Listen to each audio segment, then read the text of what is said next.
It is me, Lex. So, imagine this. You are a wonderful programmer and you want to throw things off the building because why not? So our experiment includes throwing a piece of Mommy Monster Pack down the building, like literally a bird. The footage will be shown in a bit. First of all, we have our collected data. So what does the data mean? The data doesn't mean anything at all. So what we're doing it? We have created a function based on the data. I'm not sure if it's clear, but it doesn't matter because I'll show you the function right now. So let's say we have, so for the function, it is actually a graph of very basic distance against time graph. Actually, the distance is our height, so technically it's the same thing.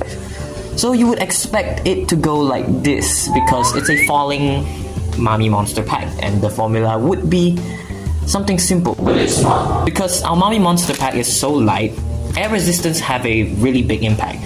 So we went through some of research to find that the graph is actually like this, where it's parabolic at one point, and then it becomes linear. I mean, it's not really visible. My hands are not the best drawers. So what is the function of this graph? Well, the function of this graph is 3.027402492 ln the hyperbolic cosine of 1.798275651t.